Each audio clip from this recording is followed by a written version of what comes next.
हमारे हर साम्राज्य, हर युद्ध, हर आविष्कार आकाशगंगा की इस जब सूर्य पिछली बार ठीक इसी जगह पर था, तब धरती पर डायनासोर उभर रहे थे।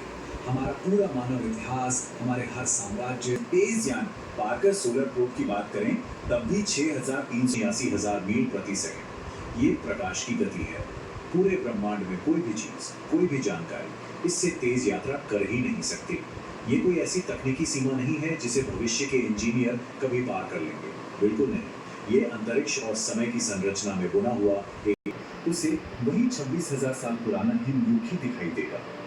यहाँ एक बहुत ही गहरी सच्चाई छिपी है। दूरबीन से जो आकाशगंगा हमें दिखाई देती है, वो किसी एक पल की तस्वीर नहीं है। पास के तारे आज के जैसे दिखते हैं, लेकिन दूर के तारे हजारों साल पुराने अतीत को दर्शाते हैं। असल में आकाशगंगा अलग अलग युगों का एक कोलाज है, जिन्हें दूरी ने एक साथ सिल दिया है। कोई भी कहीं भी कभी भी पूरी आकाशगंगा को उसके वर्तमान स्वरूप में देख ही नहीं सकता। एक और बात, हम आकाशगंगा को बाहर से नहीं देख रहे हैं, हम इसके अंदर पूरी तरह फंसे हुए हैं। धूल और गैस के विशाल बादल एक अपारदर्शी दीवार की तरह खड़े हैं। ये एक ऐसा जोन ऑफ अवॉइडेंस बनाते हैं जो आकाशगंगा के एक बहुत बड़े हिस्से को देखने से हमें पूरी तरह रोक देता है।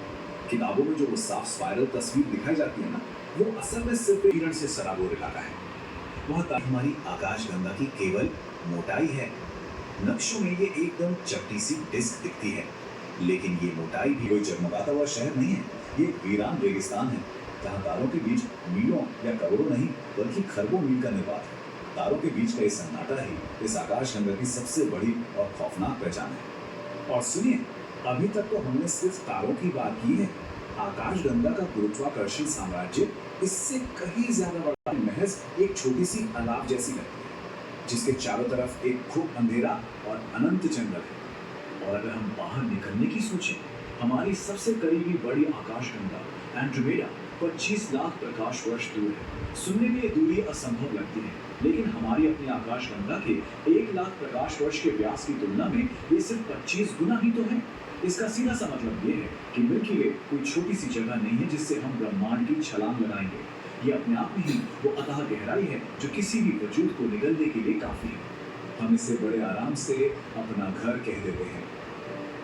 मिल्की वे नाम हमारी जबान पर ऐसे आता है जैसे ये हमारे मोहल्ले की कोई जानी पहचानी गली हो। लेकिन एक कड़वा सच ये भी है कि केवल नाम रख देने से और इसके अंदर रहने से कोई अधिकार नहीं मिल जाता। ये कोई ऐसा घर नहीं है जो पनाह देता हो या जिसे कभी पूरी तरह समझा जा सके। ये अपनापन सिर्फ एक खोखला मनोवैज्ञानिक भ्रम है।